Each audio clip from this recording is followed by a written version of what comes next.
patrons. Go ahead, Ron. All right. Hello, patrons. Hello, those who are here with us live.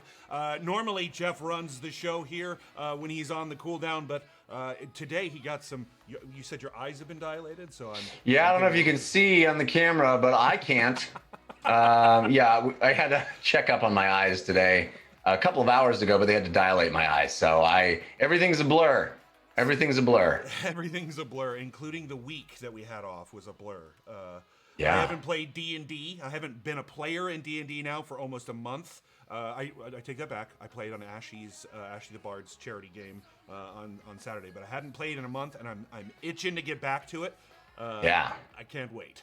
So before we begin, I want to thank everybody for being here. If you're one of our patrons, thank you so much for supporting us. We really do appreciate it. The show would be not possible.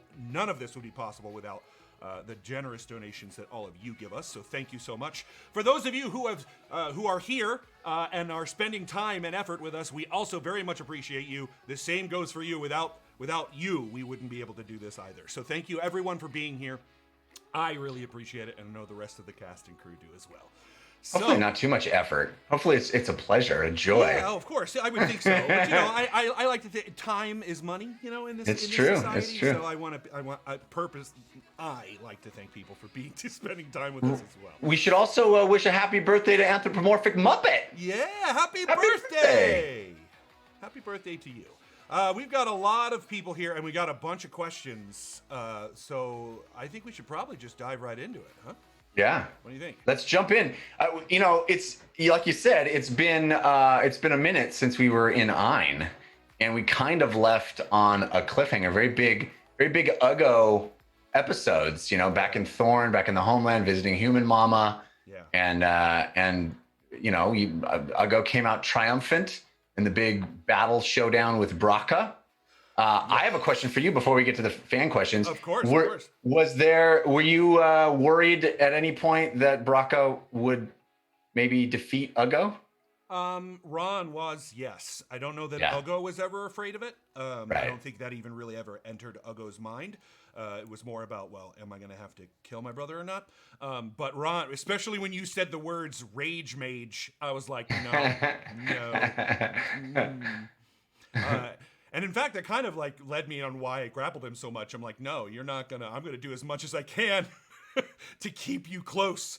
So that's awesome. I was sweating, and I was sweating before we went in while we were doing it, and I sweat a little. I'm still sweating because I'm not sure it's over. But well, it's also 114 degrees in LA. That's true. It is also very hot here. So, but I'm still sweating because I know I have an idea of what's coming, or at least somewhat of an idea that's coming. I have a guess, and it's I'm not looking forward. I am and not at the same time. So that's how I feel about the situation. That's exciting. I'm glad. I was hoping that Ron at least would feel like this was a big moment for Uggo and not guaranteed as a victory. And I think some of the viewers felt like well, he won, and I was like, well, he almost didn't. He almost didn't win. The reason I won is because I played the game well. Yeah, no kidding. I mean, I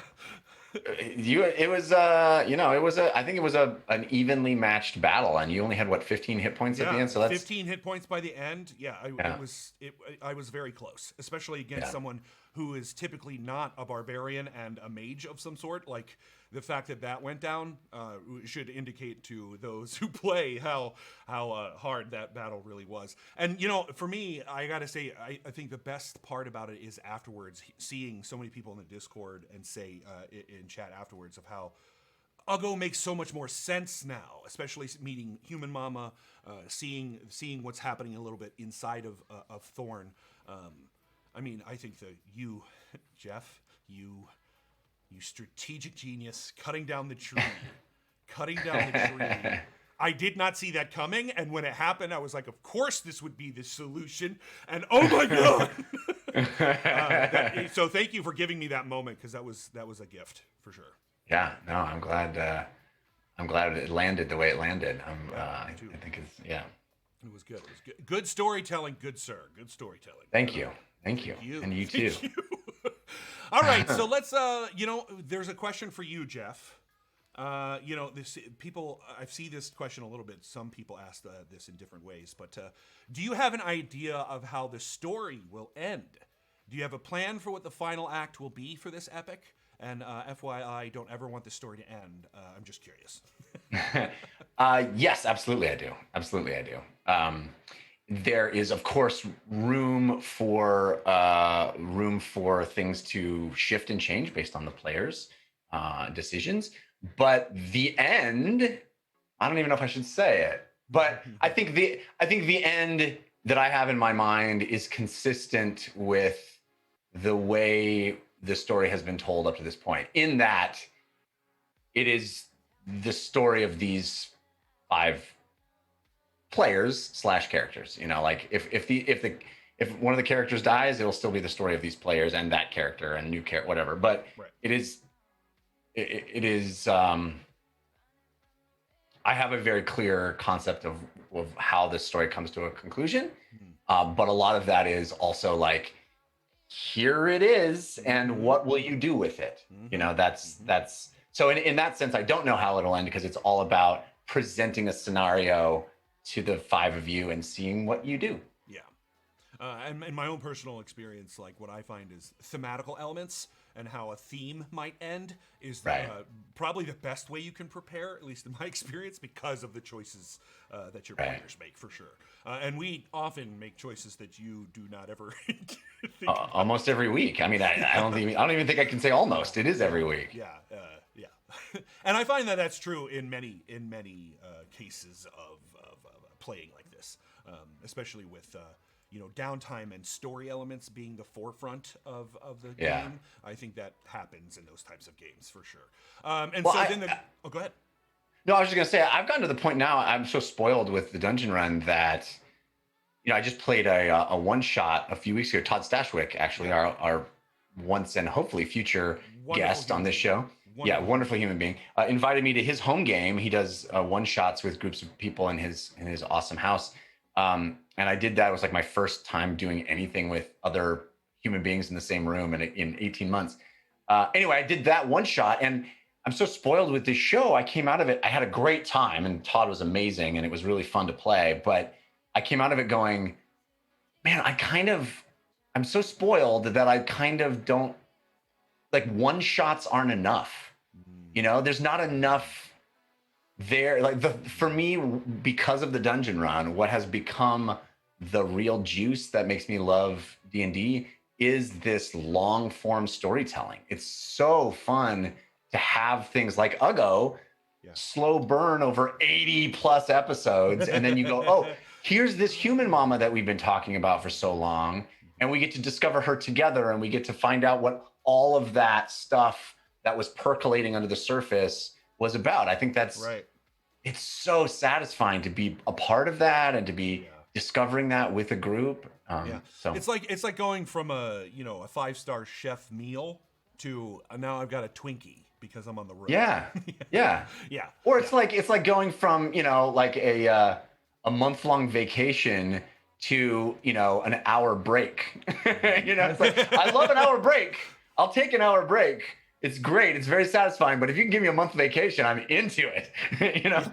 See how those were the same? You talked about vacation time, and I talked about food. And my feelings are the exact same. Like, I want me a 5-star meal, but if I got a Twinkie, I'll eat it. I mean, right. Yeah. Don't ever eat Twinkies. They're horrible for you. So can you see how much someone eats it? Fourth, I can see I cranked up the font on the chat room. So I can see Fourth and back says Jeff's eyes are so dilated. Can you see them? Like leaning close? If you get close, they do look. Well, it's because you have very specific colored eyes, and the color is sort of missing. So that's why I can tell your eyes are dilated. I'm like James Willis here. I'm like, I've been talking to Shatra God. I don't see any of the bubbles coming up from your shoulders. All right, so I'll go. There's a question here from Natalia Angel Menking. Uggo, if you had to choose one NPC, deceased or alive, that would permanently join the party, who would it be and why? Interesting. That's a great question. It is a great question. and I'm not sure that I've ever thought about this question. And then they also have a follow. That's actually from Joey Vision, and then there's a follow-up. Jeff, who would you not want to join permanently, and why? So I'll all answer. of them. I think the one character that we should choose as an NPC that would permanently join the party is definitely Jorl. And I think that would be because... just to make the fans happy? One, make the fans happy. Two, to laugh at how often Jeff would have to talk like that. And three, I think that character really first gave the party a reason to get together. Oh, that's fun. That's good perspective on it. I think that's the perspective I took from it, is that, at least from Ugo's perspective, Jorl was the one that made it clear to all of them that what's happening is wrong and bad, and something needs to change. It would be a terrible thing for the party because we would never get anything done. I would be just sidetracking everything with dumb jokes. Yeah, and that's where I don't want that to happen, which is why it's a safe answer. But it would be the worst thing that could happen to the show is the but it Jorl, would the constantly permanent remind member. the characters of what their purpose was and why they were doing what they were doing. So that's where I'm from. But so who would you not want? Well, the easy answer is Urtenfurt, because I don't want to have to rhyme for infinity hours. yeah, makes sense. But the real answer is none of them. I mean, I think I've mentioned this before, but one of the reasons that Torvald is Torvald the Timid and Claudiette had nausea and all of the natural order wizards have flaws is because I didn't want them to be possible companions for the team. You know, if you have a super powerful wizard and you're a bunch of role players where you go, well, why don't you come with us to do the, you know, like, why do you need us to do it? And so my dumb solution to that was like, give them all flaws. Personality flaws. Love it. Yeah. Well, that's exactly why kings send people to do things, I think. Right. In history, it's like, no, go do this. One, I don't want to die. And two, I got a flaw, man. I got to take care of other things. Yeah. Well, and again, this is the story of these characters, right? It's not my place to interject an NPC into the party for long periods of time. It's not what the point is, right? The point is that you guys are making decisions based on the knowledge that you have and can gain. It's not if you have the DM with a character in the party all the time, it's just like, hey, so what do you think we should do? You know? Yep. I definitely can say that from experience. I have on occasion introduced or started with a smaller group, like if there are only 3 or 4 people, then I'll introduce an NPC who I play as a character as well. And oftentimes that's what happens is they're like, well, we know, and it's not even metagaming. It's just sort of the mindset of like, well, we know that character has more information because it's run by the DM. Yeah. So I completely agree with you. Like I find that removing that character then makes it way more interesting for the party. So yeah, for sure. Absolutely. That was one of those moments where it backfired on me, where in the Fortress of the Four Former Forges, when you got the riddle made it seem like you needed to have a dwarf in the party, and so you guys were like, we're taking a dwarf, and I was like, oh, of course they think that. I didn't want you to have to take, and then so I figured out a way to get Dunk out of there fast, but yeah, it's the story of these 5 characters, and it's just interesting to see a little, especially for me as a fellow DM, how you solve problems that I know exist and I have own solutions myself. It's just interesting to see that dichotomy and the difference of solutions. Well, that's another thing that I have to say. I think I've said before to you, maybe in privately, but I'll say publicly, is that you and Jared and everybody in the cast, honestly, who has a lot of experience DMing, you guys have always been so respectful and kind to me as players. I had that experience just with Todd, and I hadn't had it in a long time. Like I hadn't really played the game since doing the dungeon run and really, DMing this frequently, this intensely over, 2 years now. Because I've been DMing a lot, but it wasn't like every single week for 2 years like I have been, No. And sitting there and seeing how another DM runs a table that I'm at, it's, you sometimes have to bite your tongue, and you guys bite your tongue is so wonderfully and respectfully, and let me rule on things and bring up rules that I may not know or get wrong or whatever in a very a very kind way, and I'm grateful for it. Well, and I think that's one of the greatest things, and I think why we did so well so quickly is because we all talked about these things very early on, these concerning things that happened in D&D games that many of us were aware of, especially Jared. Jared was very vocal about it very early on, and I really appreciated that. I've said that before, but again, Jared, I know you're watching. Thank you again for being so adamant about, like, well, this is a trust thing, so we should talk about that. So it was let's not be too nice to Jared. Come on. Well, I try to be because I like Jared a lot, and he's let's not be too nice because Mako. I mean, let's not, come on. But I found that a DM, though, is the leader, quote unquote, or viewed by outside individuals as the leader. What I love about your style is I don't even really get the feeling that you see yourself as a leader so much as you see yourself as, this is a story that I'm responsible for writing, and all of you are helping me do that. And that means it's very easy for us as players to do the opposite when you're the one running it, right? So I find that for those of you who are watching, if you DM, one of the best things that you can do for yourself and for your party is to say yes and find reasons to say yes. So that's what's beautiful about Jeff, is I've thrown loops at him before, and even thrown some things at him like, I don't know if he's going to say yes. I might not say yes to that. And he has found ways to say yes, but also limit it so that it was fair and not overpowered. And I really, really appreciate your effort for that, Jeff. All right. So, my pleasure. Yeah, absolutely. It's my pleasure, too, because I get to have fun with it. So, Jeff. Yes. Has there been any bait that you were particularly delighted or relieved that the party took? This comes from Emark. Oh, man, lots. I think it's maybe not something I should say out loud in front of you, but I'm sure you know it already. Part of the joy of being a DM, for me in particular, but I imagine for everybody, is when the party thinks they're making the decision that you wanted them to make the whole time. Like that you set up circumstances such that they think they're doing something really original, but it was what you wanted them to do from the word go. And I love that feeling. I think that's it just means you did a good job, right, in signposting, right? And putting the like the question says, putting bait out there. Yep. So let's come up with a good example. Boy, oh boy. There's a lot.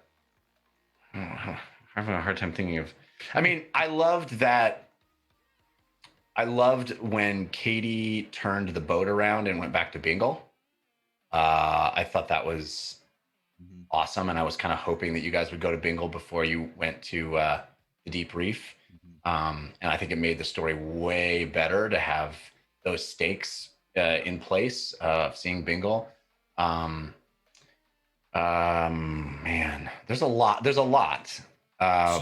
Sean Patrick made mention of Jared getting to feed you the setup for the 12 sips pun. Oh, yes. That's a bait. I mean, that is the bait that I wanted. Yep, and you screamed it out loud after it happened. You're like, that's the only reason I did the show. Yeah.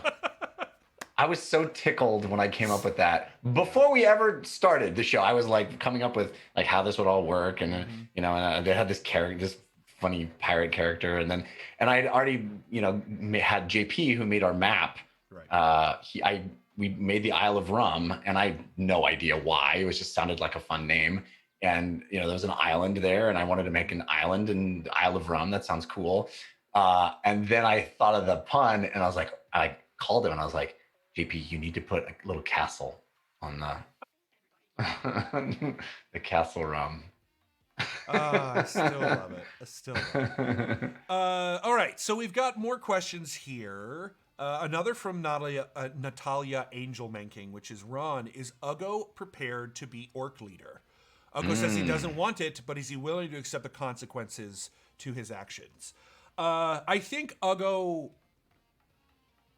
is capable of accepting the consequences of his actions. I think that's kind of what Human Mama has been trying to make him think about, is that when you get angry, you do things in which you can't take back. And so thinking about the consequences of your actions before you take the action are important. I think that's kind of been laid clear in Ugo's not always good at it, clearly, but that's a flaw in Ugo that he's working to overcome. Jeff and I talked about this early on when I was in Ireland. I mentioned a little bit about Ugo coming from, some sort of family who was leader. And my intention always you were in Jeff, Ireland. You should tell people you were in Ireland before we ever shot any of the episodes of Dungeon Run. This was you and I had never met face to face yet. No, we hadn't, and we were talking about this concept. And I come from a LARP background that many of you know, and one of the big things in LARP is everyone who creates a character wants to be the lost son of a king or queen, because they think it gives them power, which understandably, having read much of the fantasy that I've ever read about, but you mentioned it early, and I'm glad that you mentioned it, because I had that in mind, in my back of my head when I mentioned that he was the son of a leader. He's the son of a leader that he doesn't want to be involved with, right? He's the son of a leader who that isn't at all what I want. And so to come back to this is actually interesting, and having a character who doesn't want that responsibility, does not desire it, but seems to be the only one who can fulfill that responsibility in the current times. And so in my understanding of leadership in the real world, that's kind of who we want to lead, right? Someone who doesn't want to, but recognizes that is the need. That's kind of why I want scientists to run. None of them want to, because they want to be scientists, but they're the kind of mindset that we need to be thinking about things, or at least that method of thought. Yes, he's willing to accept the consequences. Is he prepared to be orc leader? No, not at all. Probably not in any way, shape, or form. Because if you have watched the show up until now, this is really the first time Ugo's gotten a chance to lead the party. It's very new territory to him. Before, when he's tried to take lead, he tried to take lead by wrenching it from someone else and saying, "This is where we're going there." That doesn't work. And now he's gotten to the point where he's learned about, here's some ideas. I'm going to follow and see what happens. That is where leadership comes from, right? The best leaders are the ones who follow the best. And I think that's kind of where I'm going with it. We will see whether Ugo's prepared. Ron does not think that Ugo's prepared. Maybe Ugo will be more prepared than Ron realizes in the moment, but right now, no. Well, I also like the dynamic that Braca is he views Ugo as this threat to his leadership, and Ugo's like, I don't even want it, dude. He's like, yes, but we will fight to see who will be leaders. I don't. Yep. You have it. You don't need to, please take it. Just leave everyone else alone. I know you're coming for my war chief status. But no, not at all. I'm coming for that guy. That's all I want. Leave him and you can have it. Yep. It was, and that's also really great storytelling on your part, Jeff, because it made it. It's not about the who leads. It's not about who leads. That's not what this is about. And that's the beautiful story between fighting for a leader when the story is not about who's leader. I think that's I think it reveals a little bit about Braca's mindset. He can't fathom that. He can't understand someone that wouldn't want more. Yeah. Yep. Yeah. Yep. And he just assumes that Ugo will take what's his, And given Ugo in a different time frame, that might have been the case. That could have been the case for Ugo in a different time frame. But I think that's the I was just saying if he had never been exposed to human mama, perhaps. Yeah, right. And who actually had him? What was the consequences of Braca's actions to actually drive Ugo into that particular thing? Which again, good storytelling, Jeff. Good storytelling. Well, a lot of that came from you, sir. Well, sure, but you took something that was feeble and made it strong and beautiful. Together, we did that. Indeed. And that's the power of teamwork, guys. That's the power of teamwork. The more you know. Do. All right. Jeff and Ugo. This is from Joey Vision. Was there a particular movie, book, or video game that got you into fantasy? I'll let you start on this one. Oh boy, yes. It's hard not to just say Star Wars, but Star Wars was a huge part of it at a very, very young age. I think I've told this a number of times before, but I several years ago went back to my dad's house and found this bin of old stuff from when I was a kid. And I actually have a picture of it on my phone. There's a little booklet that we filled out in preschool where the teacher asks you questions and then you answer them and she writes them down. Yeah. It was like, what's your favorite color? Who's your favorite person? What's your favorite food? And one of them was, what do you want to be when you grow up? And mine said a movie director. And I think it's because I asked my parents, who is responsible for Star Wars? Like, why does Star Wars exist? Mm-hmm. And somebody said, well, it's because George Lucas made it. And it's like, well, what does George Lucas do? He's a movie director. That's what I want to do. I want to make Star Wars. So Star Wars was huge, but also I very, very vividly remember my father handing me books from the 60s that were his books from the 60s, yellowed paperback, like chewed up. I have them somewhere still in the other room. And one of them was The Hobbit, and the other one was the Foundation trilogy by Isaac Asimov. And I devoured that, and then like read tons more Asimov, read Lord of the Rings, and like that was it. I was just off to the races and down the rabbit hole of reading pulp and great sci-fi and fantasy. That's similar in mine, and I've talked about this before. I kind of got into mythology because I was having a home life trouble, and so I went to libraries at school a lot. And one of the things that really helped was two books. One, Aesop's Fables, which is written by Aesop, and then the Myths of Greek and Rome by H.A. Gruber or Gerber. I don't know how to pronounce his name. Those two books I really devoured a lot. The Myths in Greek and Rome came later when I found more about people have actually studied this. I don't just have to read the encyclopedia about these gods. I can read about what they learned, their research, all that kind of stuff. But it was a gift from my mother and my grandmother, which was the Hobbit, and then the Lord of the Rings, and then the Foundation trilogy as well as Asimov. I read those, and then I branched off into like Bradbury and with Fahrenheit 451 and another science fiction. Philip K. Dick, there it is. Philip K. Dick. I went in. I got more into him as I got older. But that's kind of how I entered it. It was so interesting. Really the 70s animated film of The Hobbit. Yes. When my mom showed huge. Yeah. Huge. I mean, I still think of the Lord of the Rings, even after the movies. I still think of the Lord of the Rings in the images in my head are those Rankin and Bass images. Yep. Same. Absolutely same. Yeah. It's also why I love the last Unicorn. Same reason. Same. That's what I thought of that. But so that's kind of where I came from, was more of like the study of Norse and Greek mythologies that really interested me. And it's interesting that you went Philip K. Dick and Ray Bradbury. I went Arthur C. Clarke. Yeah. Heinlein. Like that. It's interesting. I never read any Philip K. Dick. I never did. I still haven't. You should. You should, especially Man in the High Castle. You want to talk about relative to now, prescient, and prescient. Yeah, read that. That'll scare you. Also, take his. I don't need any more fear. And take his. He kind of fell off the face of the earth after his French news in the 70s. In the late 70s, he came out and talked about. He thought we're all living in an alternate reality kind of thing. So, oh wow, ahead of his time. Yeah, super ahead of his time. As Asimov, head of his time. Like, there's a lot of these sci-fi writers who were very prescient. Philip K. Dick, mostly for me, that impacts me the most is Blade Runner. That's of course, yeah. So next question here, as we do, we're doing pretty good on time. We got about half an hour left here. Okay, I have that one, but we'll save that for later.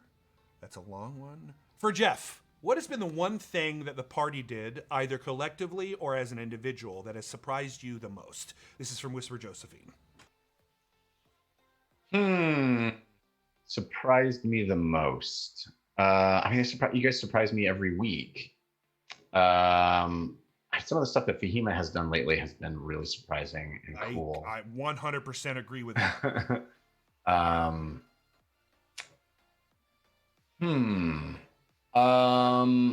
I'm surprised every week. You guys always come up with more interesting solutions, more creative approaches every week. I'm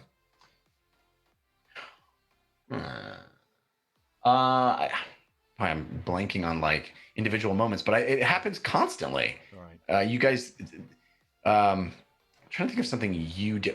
I love how inventive you are in combat. That always surprises me.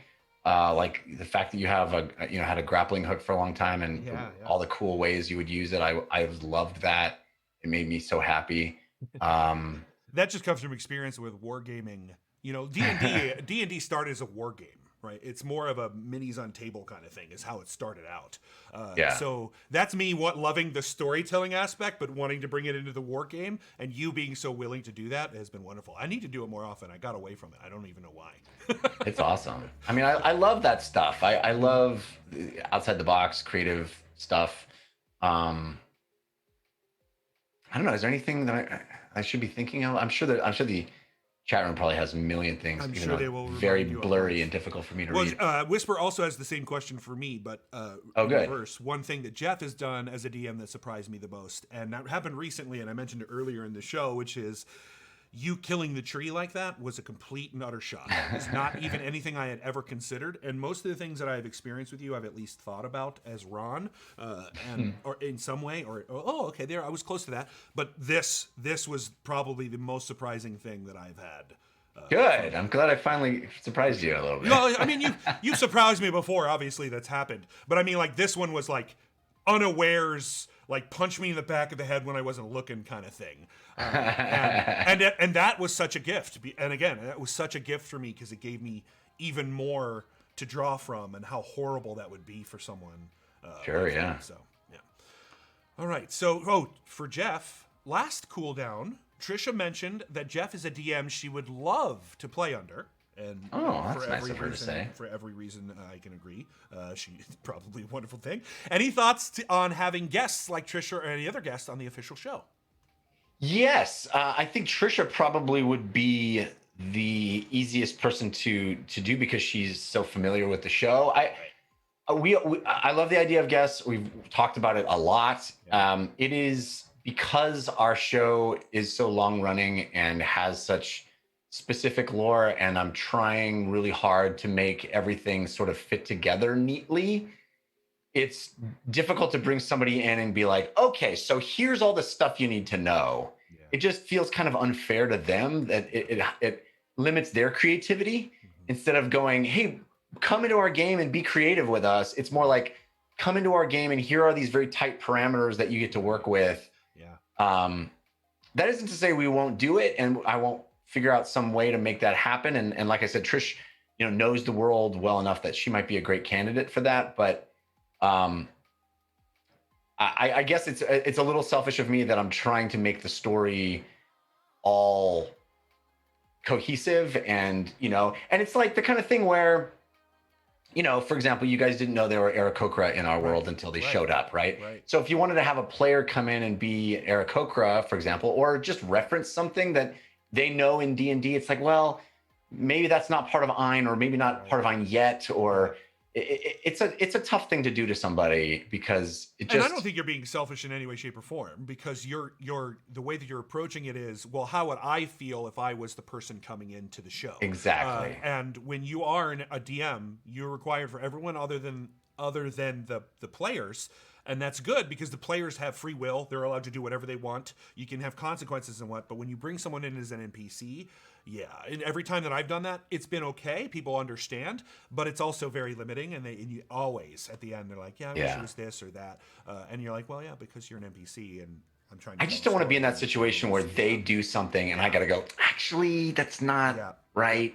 Yep. I don't want to be that guy. Absolutely. Well, and it's also cohesive storytelling, right? You don't want to stop everything in the moment and go, well, really, that's not necessarily that. So for sure. And we've talked about having guests on since the show started. So this is a constant thing that we're talking about.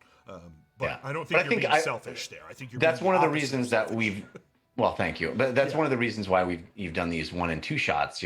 Is to expand our our pool of people and bring in great guests and work with other cool people and allow other people to DM and our players. I really like that. I know maybe it feels sometimes like we're taking a break from the show, but I don't view it that way. I feel like the show gets to expand and be more than just this one narrow campaign. It can be a celebration of D&D in a lot of different ways, and allow our players to interact with new faces and new ideas. Yeah, and get diversity in here and a variety of different things like that, for sure. Absolutely. And that's why I think we got away from the one-shot concept. Again, talking back to what you were talking about, a one-shot is harder to get any kind of foothold in a story. That's why two shots seem to be very good. And for all of those who are wondering, we are working on getting the second part of the two-shot of the Sapphire Lights Festival up and running. More information on that soon. Jared was heartbroken that he was too ill to continue. I just know Jared, how that he's is. sick if he says he can't do it. If he's doing it, he's legit sick. He would have bent over backwards to do it. And I, as somebody who's been out for health reasons, I know how heartbreaking that is. So that story will get its just due and its conclusion.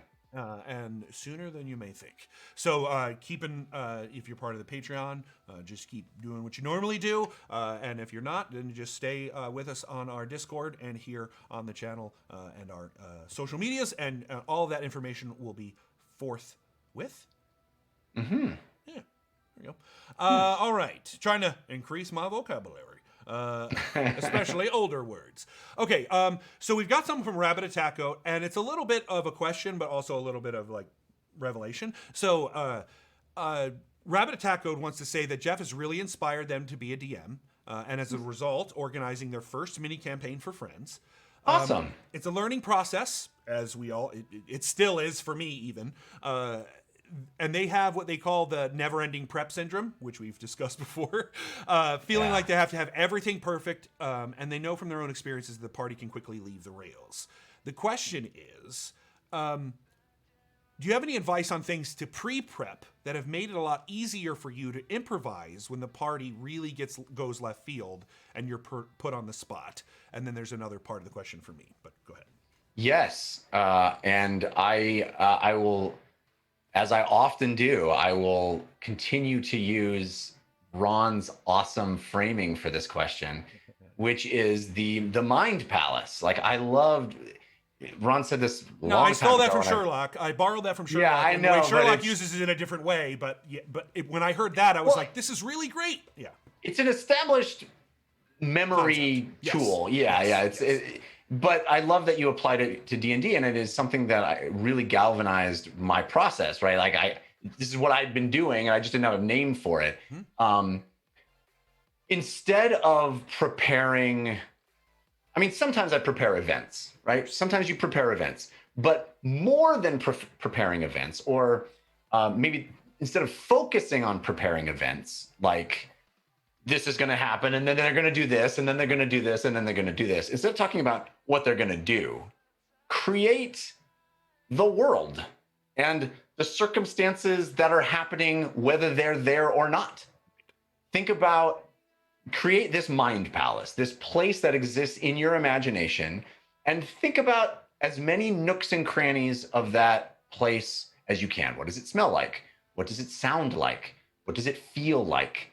What's around that corner? Maybe the party is never going to go around that corner, but just if you have time, think about what's around that corner. Who are the people that live here? What do they want? What are their hardships? What is as much detail as you can bring to the place that you're going to take your characters?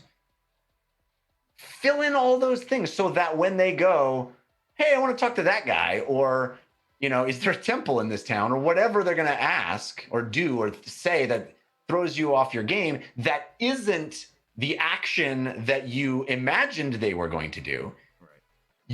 You have this tapestry upon which to pull, from which to pull, upon which to create a new scene that you didn't plan. Yeah. But you've got all of the raw materials there because you know what's around that corner. So then when they go, hey, I want to go down here and I want to pull the lamppost down, you go, oh, I know how the people would think about that. I know what people would think if the lamppost went falling down, because this is the place where lampposts were, are lit by Gary the lamppost lighter. Right. And Gary the lamppost lighter is going to be pretty upset about, this is all dumb example, but that's the kind of thing that you've already got. You never had an action in your head of Gary the lamppost lighter coming down and getting mad at the party, but it's a direct result of the things that you never foresaw them doing based on the world that you already knew existed. Right. The second part of this question is, it extends to me as well, because someone else will ever play DM a game that Jeff plays in, and Uncle CW says they would love to see that flipped dynamic.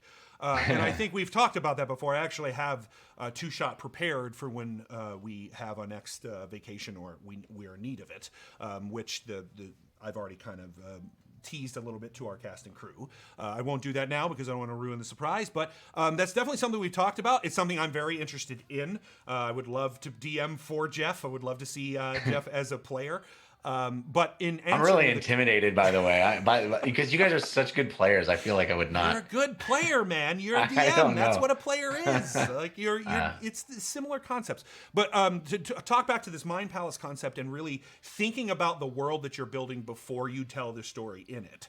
That's, I think, what helped me the most. Seeing games like No Man's Sky or even Assassin's Creed, where I'm in a specific location that right around me, there's very detailed information going on. I can hear people talking about things that are relevant to the world that I'm in. I can see objects that I could go search for or break open if I wanted to do those things. But if I get high and I start looking really far away, things are blurry and they're not necessarily well defined.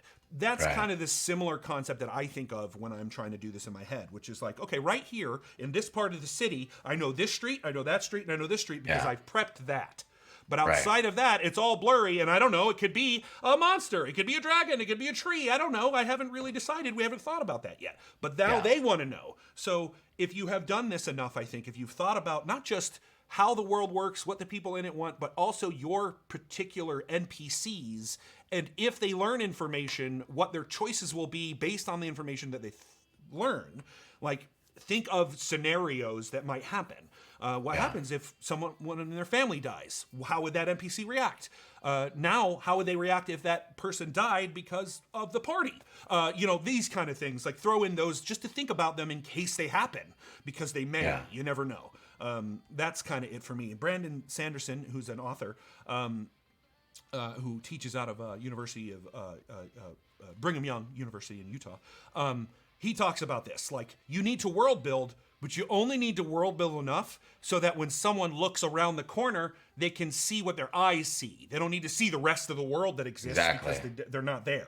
All they need to see is what their eyes can see. So if you're thinking about that constantly, then your world building and your storytelling will grow together and will work in sync. So that's what Exactly. I think of it like Google Maps, when there's that thing where you're on Google Maps and you're out on the big wide highway thing, and then you zoom in and it takes a second to fill in all the pixelated stuff. Like, that's the DM working. Yep. Right. That's what we do. And Like, for example, Olsvach, right? Jared and I talked about Civ being from Olsvach from day one, right? He was from Olsvach. He was this street urchin kid. We talked about the cheesemonger. We had this specific backstory for Civ as far as, growing up. We knew about Curso. We knew about Vic. We knew those relationships, right? Did we know the rest of the crew? Not until we went there. Did I even know about Upper Strana and Lower Strana yet? I hadn't figured that stuff out, or the Palisade, or all of the details of how the infrastructure of the city worked, and all of the different, the vetch and all the different gangs and all that stuff.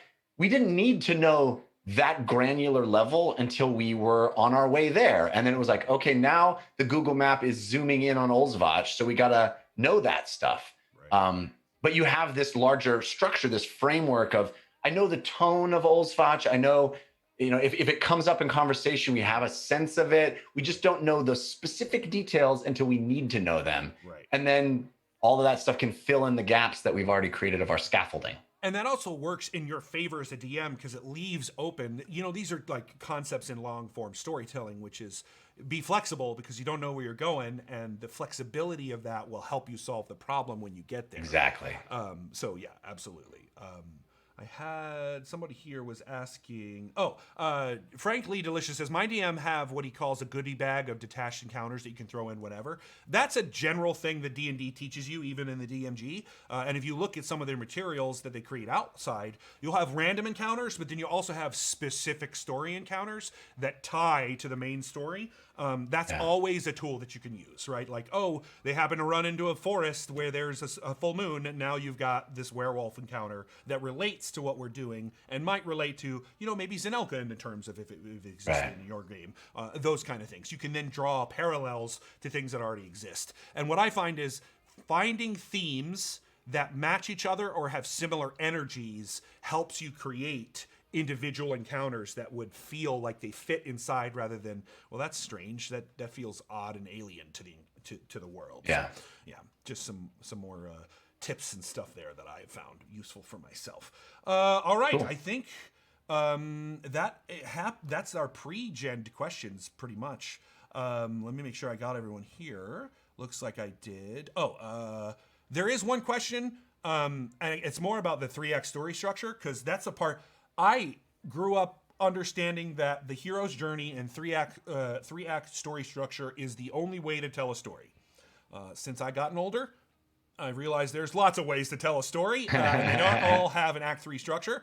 So this question, Jeff, I'm modifying this question. Is this a 3-act structure? And from, again, Natalia Angel Menking, if we officially end Act 3, will you continue in 9? That's a big question. I mean, that last part is who knows when that happens. Right. We'll have to figure out. Who knows? Will there be an 9 at the end of that? Who knows? There's a lot of questions that we can't know until we've lived it. So the first question about 3-act structure is, it's a shorthand that I use in my head that I don't think is as rigid as perhaps you're asking. But yeah, I mean, in the sense of I have these big sort of signpost things that mark the transition into Act 2 and Act 3. And I was very clear with everybody when we entered into Act 2. And what Act 2 means to me is like an upping of the stakes, a worsening of the situation. It's the Empire Strikes Back, right? It's everything is much more dire now, and our heroes might not make it through this one. Right. And then Act 3 is the triumphant climax of the heroes winning, and which isn't to say we've preordained that the heroes win. It just means that there is this moment that will transition between feeling like everything is hopeless and getting hope, or realizing, solving whatever it is that is the main problem area or the main challenge, understanding what needs to be done and setting our path to do that. And I think that follows human existence, right? Like you don't come up with solutions to problems until you feel the problem. That's kind of why we're talking about AI. Maybe is hopefully they'll solve problems before we even know we have them. But I think that's what you're talking about here is that concept of like, there's a process to this, and in the 3-act structure, that's what Act 2 is, which is, look, it's real bad. Now we need something to motivate them, right? That it's bad, but we need them to feel like there's hope, so they're motivated to move that direction. Yeah. The easiest way to conceptualize it for me is, girl gets guy, or girl falls in love with guy, girl loses guy, girl realizes what it's going to take. It has to change in order to get guy back, or whatever it is. That romantic comedy thing of the trope boy of meets romance. Girl. This relationship has a problem, and then we realize, we both have to change in order to get it back. So that's what to bring that to the context of our game. It's, hey, here's the world's in peril. oh my gosh, the bad guys have made it worse, and how are we going to stop them? And what even is the problem? How do we wrap our heads around that? Right. And then, oh, what's our decision as to what we're going to do with it? Well, and there's some even in long form improv, you're taught that threes are things that the human brain latches onto because it feels normal to them. So it makes sense that we have a 3-act structure in human existence and has been around for thousands of years. And there's even argument that even if you get through the 3-act structure, you can continue it because Act 3 just becomes Act 2 or Act 1 or however it is, and you just. Well, that's why you have a trilogy of trilogies, right? Right. That's why you're gonna have multiple trilogies of trilogies, right? Because it's the same concept. You thought we were in Act 3. Actually, that was just Act 1, Part B or Part C. Now we're in Act 2, Part A. So just to give people hope out there, because I think your statement of will there be an Ain has scared a few people. Well, I'm not saying that because I have a particular idea of the end of the world, but we're playing this improvised storytelling where and we're playing in a story where the stakes are the future of the world. So of course that's I think I just don't. A lot of people watch stories, and because especially if there's like written or books, it's like it's easier for me to accept things that are uncomfortable because I know there's an end coming. Right, like I know there's going to be a finality of some sort, and I've expressed this before. Sometimes when I'm reading books, I have to go to the end first and read that. Oh, really? To get through the anxiety that I get sometimes reading, especially if I really care for the characters.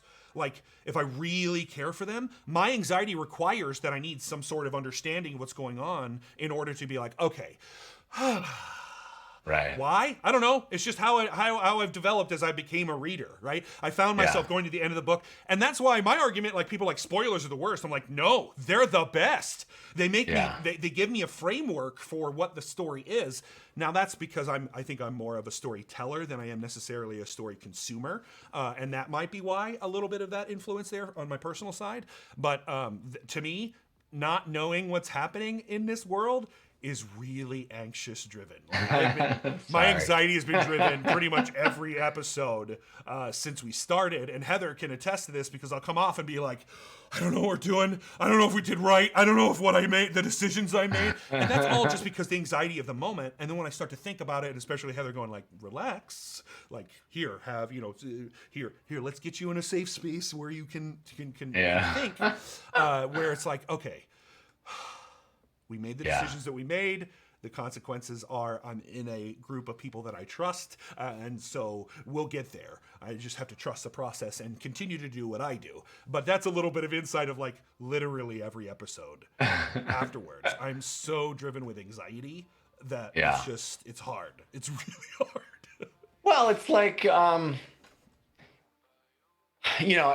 many of the questions today have been, do you have an end for the story? And, I don't want it to end and all these things. And it's like, I understand people want to make sure there is an end, that I'm very much that way too of, Brandon Sanderson. I'm all in on the Stormlight archive. Archive? Yeah. And I just, you go, I'm investing my time and energy in these books. I'm enjoying them. I don't want them to end, but I want to make sure I don't want to get in a situation where you don't know where you're taking me. Yeah. So, as far as our show goes, a lot of what I love about what we're doing is the discovery and the mystery of it all and the questions. And at a certain point, we're going to have answered them all. Yeah. Right. Yep. And that's fine. That's good. We want to have answers to them all. There are answers, and you are going to discover them. Yep. And at that point, we either have to come up with new questions or that's the end of our story. Right. And that's good. That's a good thing. That's okay. That's right. Yeah. Impermanence, a thing I've talked about on this show and my own stream a lot. I try to practice it as much as possible because I realize that all things come to an end, and therefore practicing it makes it easier to accept. Because as much as you might not want to accept that things end, they do, and it's inevitable. So prepare yourself. And that's where my anxiety is in telling this story, is going, how much do I let you guys know to make it feel like we're moving forward, but without losing all of the momentum, losing all of the desire to know more, right? Like we want to know, but we got to still have that question lingering in order to get us to the finish line. So well, and often ends are just new beginnings. Yeah, I think is the framework, the colloquialism, right? An end is just a new beginning. And one of my favorite quotes is from Hook, which is death is but the next greatest adventure, something to that effect. Right. So, and I think the death of anything, whether it be the end of a story, the death of a person, the death of anything, it's a new adventure, right? You're changing into something new. So that's how I view it. So personally, I don't want it to end, but I look forward to the ending. Because I do too. I think about it a lot. I fantasize about it a lot, and I hope. Well, I hope we get there, and I hope place, it lands. Right, Ain's a huge place, and you've already also explained that hundreds of years ago something happened that changed reality. Right. There are so many other places we could go to tell a story if we needed to win this. Well, and you'll notice that if you look at the map, the edge of the map ain't the edge of the land. Yep. You know? Yep. So there you go. Yeah, absolutely. I mean, yeah, absolutely. So to give people out there watching a framework there, it's like end doesn't always mean finality. It just means that there's more to be done in different ways. So I think that covers most of our questions. I'm glad I left that last one to the end because I knew it would take a little while to get through. Especially this has been really fun, Ron. Ones. Yeah, I love I love doing these cooldowns with you, Jeff. We've had a few times to be on here together, and I've always learned something new from you, even outside of the cooldown. And I'm lucky to call you friend, sir. I feel the same way, buddy. And thank you to everybody watching. Yeah. Yeah. Go ahead. I was just gonna say, we're no. I don't mean to do that. I was just thinking, everybody. It's been great. I'm still blurry, so I don't see all of the comments, but I'm reading some of them with this giant font. But thank you all for being here with us, and thanks to everybody for supporting the show on Patreon. It really is the lifeblood that lets us keep going. Yes. So we're grateful. Thank you. Thank you, everyone. And I'll do this one. Make sure you tell your friends and family and everyone you know. I want you to be annoying about it. Don't feel bad about being annoying about it. It's a good story. Be annoying about it. The best stories that I loved in my life were because someone was annoying, like, have you read it yet? Have you read it yet? Have you read it yet? So be annoying to your friends and family about this show because that's how we grow word of mouth. And I know that you will feel that way because I know you guys love this show. So thank you. Take it from two annoying guys. Because I don't shut up about this. Heather is wonderful. She doesn't get ever frustrated with me when I talk about Ayin, but I talk about Ayin all the time. Amazing. I mean, it's my job, so it's part of my job. So yeah, of course I'm obsessed with it. And I love our cast. I think we are all. This is probably one of the best improv troupes I've ever been a part of my life. In hands down. Same. Yep. Yeah. All right, I think that's it for everybody. Thank you so much for joining us. Guys, keep in mind, if you're a Patreon supporter, you will be able to watch this VOD in 24 hours after we are done here. And guys, remember, we're back on Wednesday at 6 p.m. PST. So make sure to, again, be annoying to your friends and family and strangers and tell them about us, and we'll see you soon. Bye, everybody.